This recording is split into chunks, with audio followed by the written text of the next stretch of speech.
Hey guys, welcome back to the layout. Figured to give you guys a layout update, at least start off the year 2020 on a good note, and try and keep this up monthly. Um, so, uh, Not much has changed to the layout. If you guys haven't seen my last update, I think I delved into the kind of a layout tour representing what's what. Probably check back on that. If I didn't, leave a comment below and let me know. But I'll kind of go by area to area. Nothing new in St. Johnsbury. That's pretty much stayed the same. I am thinking of some, not changes too much, but just some ideas to kind of make it look a little bit more St. Johnsbury-ish, in this area.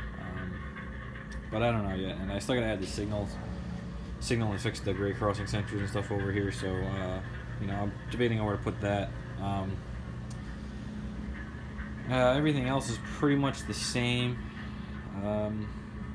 In this section, the only thing I did do was try and finish up the water down here. I had a little more riprap to this area, trying to look a little better. Same thing here. Obviously, the biggest problem I had here was area isn't level, so trying to make it look like it is, and you have the water higher on one side than the other. And you're also kind of going up a hill here, so. And I also had to fix the track here. I'm still working on the guardrails to put in here. It's gonna be code 83 or code 55. I don't know yet. Somewhere in that ballpark, maybe code 70. So I'm working on that. I'm gonna put them here and have them go across the bridge. I did have an issue though. Recently, since the humidity's changed a little bit down here, since the furnace is on and everything, the bridge tracks here kind of warped on me. So if you notice, these aren't glued down. And the reason being is that if I need to have a problem with the track, I could just take it up and then reposition.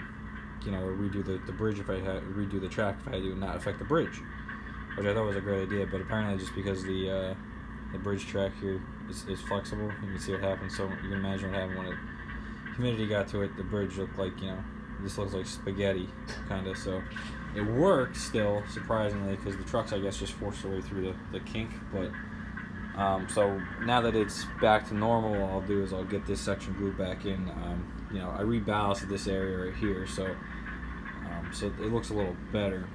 Add a little more cinders and stuff to the side to kind of make it look like a little dirtier.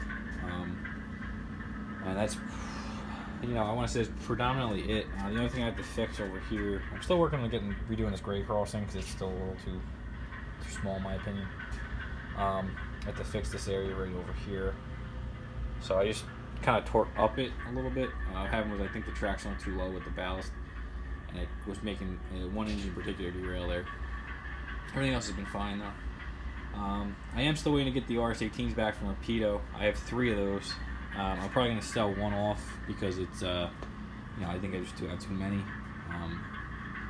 So I'll see how that goes. I might keep it. I don't know yet.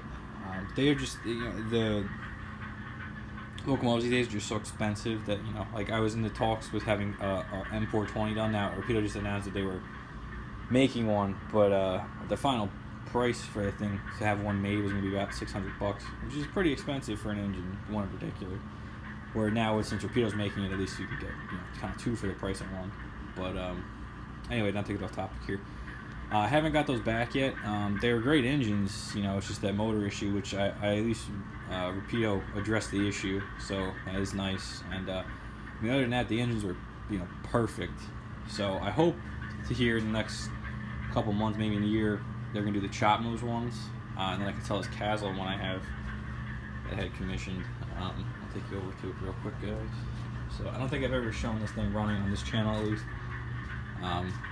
But this was a Caslo kit. This is probably almost 10 years old now. I got done by Mark Roach. Mark Roach Custom Painting. I don't know if he's still working or not. If he still does engines. His website's closed right now, so. But I think I got one of the last engines he did. So this was a Caslo RS-18U on a Proto 1000 body. An RS-10 or 18, I'm not sure which one. So, a great engine. I love it. I love to just see Rapido kind of do something more like that. I'd also love to get some more CP power back in the layout. We're not kind of doing some early Guilford stuff because of it. That's pretty much it for the layout update. I'm still working on the backdrop and stuff. That'd be a thing I want to get done this year. So, I'm going to kind of hammer that out. It'd be nice though because at least get the photos and stuff to fit what I want. So like here I plan on doing, you know, like a tree line and stuff, and then have a little like dirt road and a lake, and kind of fit all this stuff in. So that'll be the big thing I'm trying to push to get done. After that, I mean, senior's pretty much done. I do plan on trying to get some more maintenance away stuff, just in this area in particular. I'm sorry about the noise in the background, you guys have wash machines on, but other than that, you know, not really much has changed. I am trying to get some more vehicles too, and then I'm still thinking about kind of redoing this area down here. Again, I'll go with the backdrop, see what I can do down there. But I don't know yet. I did get 4 new cars actually for the layout, so I already weathered them and everything. I got these 3 new cement pressure hoppers from Intermountain. Well, these aren't new, but I got a good deal on them. I gotta say, I like the detail and everything, but I was not impressed with the quality that I got. You know, you can see here the ends of the cars and stuff, how they're put together. They already started to separate. One of them had to glue back together. And there wasn't a shipping issue, it was just like a Intermountain issue, I guess. You know, I mean, the cars are older, but still, I mean, you shouldn't have stuff at X years starting to break apart and everything.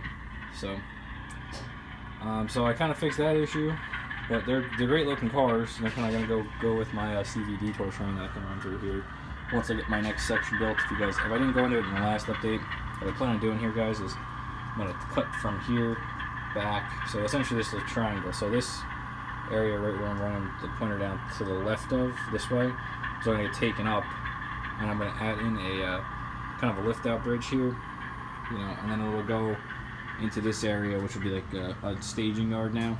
So what will eventually happen is this staging will be off the layout and it'll come into Newport here. So that'll be like Montreal staging to the left.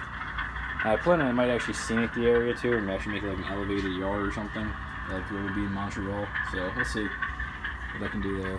Just because I'm kind of running out of stuff to do on this layout. And then that'll finish up this layout essentially. So I got those 3 new cars, and I'll show you this one down here. I got this Engelhard Atlas car.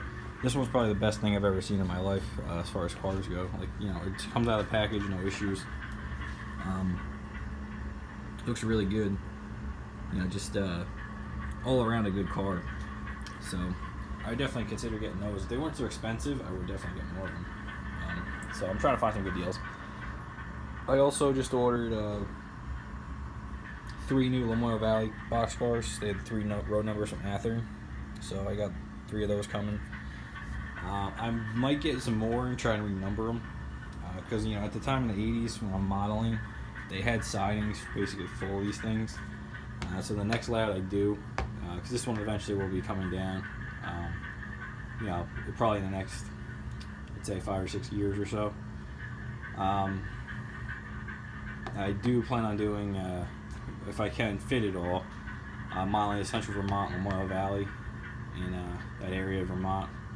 So what I do plan on doing is I would like to have in Morrisville, and again, this won't be as much track as this because it's, you know, very compressed. I like to have one section where the engine house is, and this will be on a straight section too because the engine house is on a straight section. I'll have a siding, and I'll have a string of boxcars from Lamoille Valley that are actually from the railroad sitting there. I would say that was like one of the cool things I saw. That between them and the CB, there was always siding somewhere on the line that was full of boxcars. So I'd like to try and model that somehow. I have a bunch. I have probably 5 or 6 of the old Athearn Blue Box ones that are floating around. I would say at least probably 4 of them are in storage. I have one that really works well, and I would put those in the layout as such. And I keep the ones that I know are going to run great, which would be the new Athearn run. And I'll try and also see if I can renumber some of them too. That'd be what I'd really like to do. But anyway, guys, that's kind of the first layout update of 2020. I'm sorry for the shakiness here. I'm doing this on an iPhone, so I'm sorry for the shaking and everything. But so I'll try and do another one in February and keep kind of updating as I go along. Hopefully next month I'll have a lot more to show you guys.